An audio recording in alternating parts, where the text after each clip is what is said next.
अच्छा लग रहा है। रैंक 1 अनएक्सपेक्टेड थी। मुझे लग रहा था कि मेरा इस बार क्लियर हो जाएगा, मगर रैंक 1 अनएक्सपेक्टेड। इतनी मेहनत करके मैंने ये पोस्ट कमाई है, तो इस पोस्ट की मुझे गरिमा रखनी है। अभी मेरा ड्रीम तो मतलब यही था कि मुझे पहले जज बनना है। मेरी दूसरी रैंक आई है यूपी पीसीएसजे में, और उम्मीद इतने की नहीं थी। इस जर्नी के पीछे मेरे माता पिता का सबसे बड़ा योगदान है। जर्नी में यही कहूँगा कि थोड़े बहुत उतार चढ़ाव थे, क्योंकि आप प्रेडिक्ट नहीं कर सकते कि वैकेंसी कब आएगी। मेरा घंटों वाला अप्रोच नहीं था। मेरा अप्रोच था कि मैं टारगेट सेट करूं और उसको उस दिन अचीव करूं।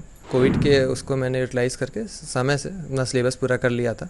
किसी भी परीक्षा में सफलता प्राप्त करने के लिए एक विद्यार्थी अपनी जी जान लगा देता है, और जैसे जैसे परीक्षा के परिणाम का समय नज़दीक आता है, सांसें थम सी जाती हैं। लेकिन अगर कड़ी मेहनत और संघर्ष के बाद सफलता मिले तो खुशी का कोई ठिकाना नहीं होता। जी हाँ, कुछ ऐसा ही हुआ कानपुर शहर की निशी गुप्ता के साथ। ये नाम ज़्यादातर विद्यार्थियों के बीच चर्चा का विषय बना हुआ है, क्योंकि निशी गुप्ता ने यूपी पीएससी पीसीएस परीक्षा में टॉप किया है।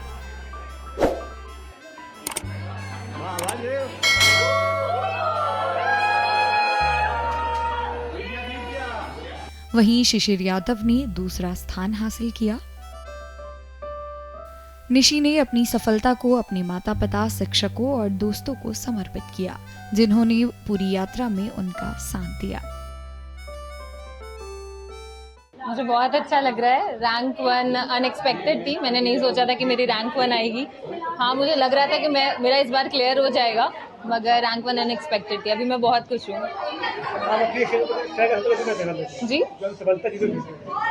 अब सफलता का सर मेरे पेरेंट्स को, मेरी फैमिली को, मेरे टीचर्स, मेरे फ्रेंड्स, जिन्होंने मेरा साथ दिया पूरी जर्नी के दौरान। आगे क्या उम्मीद है? आगे यही है कि मुझे इतनी मुश्किल से इतनी मेहनत करके मैंने ये पोस्ट कमाई है, तो इस पोस्ट की मुझे गरिमा रखनी है। मैं इस पे अपने पूरे बेस्ट ऑफ माय पावर काम करूंगी कि मैं अच्छे से काम करूं। आपका ड्रीम क्या है? अभी मेरा ड्रीम तो मतलब यही था कि मुझे पहले जज बनना है। अभी मैंने ये एग्ज़ाम क्लियर कर लिया है। अब इस पोस्ट पे रह के मैं जो भी सोशल अपना वर्क कर सकती हूँ वो मैं पूरी तरीके से करूँ। शिशिर यादव, जिन्होंने परीक्षा में दूसरी रैंक हासिल की, उन्होंने अपनी यात्रा के बारे में बात करते हुए बताया कि कैसे उन्होंने 10वीं कक्षा की परीक्षा में अपने दोस्त से कम अंक प्राप्त किए। इससे प्रेरणा लेकर उन्होंने इलाहाबाद विश्वविद्यालय परीक्षा उत्तीर्ण की और सफलता की तरफ कदम बढ़ाए। दूसरी रैंक आई है यूपी पीसीएसजे में, और उम्मीद इतने की नहीं थी, लेकिन ये ज़रूर थी कि सिलेक्शन मेरा होगा। और इस जर्नी के पीछे मेरे माता पिता का सबसे बड़ा योगदान है, क्योंकि उन्होंने कभी मेरे ऊपर कोई प्रेशर नहीं आने दिया। मुझे ग्रेजुएट हुए 2020 में मैंने ग्रेजुएट हुआ है। उसके बाद ये पहली वैकेंसी आई थी जिसमें मैं अपीयर हुआ हूँ यूपी के।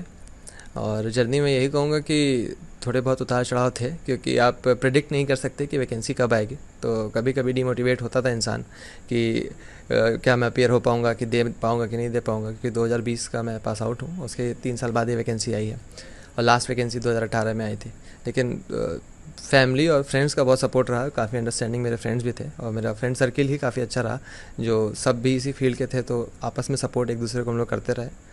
और मैंने कोविड के लॉकडाउन को अपने पढ़ाई के लिए काफ़ी यूटिलाइज़ किया, और फिर मेरे कोचिंग में भी मेरे मेंटोर थे, उन्होंने काफ़ी मेरी मदद की। और बस। किस तरह से पढ़ाई करते थे? कितने घंटे की पढ़ाई होती थी? क्या पूरा प्रोसेस था? पढ़ाई का मेरा घंटों वाला अप्रोच नहीं था। मेरा अप्रोच था कि मैं टारगेट सेट करूं और उसको उस दिन अचीव करूं किसी भी तरह सोने से पहले। और ये था कि हाँ, घर में पढ़ता था तो ये था कि ज़्यादातर लेट नाइट स्टडीज़ ही होती थी। लेकिन कोविड के उसको मैंने यूटिलाइज़ करके समय से अपना सिलेबस पूरा कर लिया था। और जब वैकेंसी आई तो फिर मैंने अपनी आंसर राइटिंग की प्रैक्टिस की, और फिर मैं अपीयर हुआ।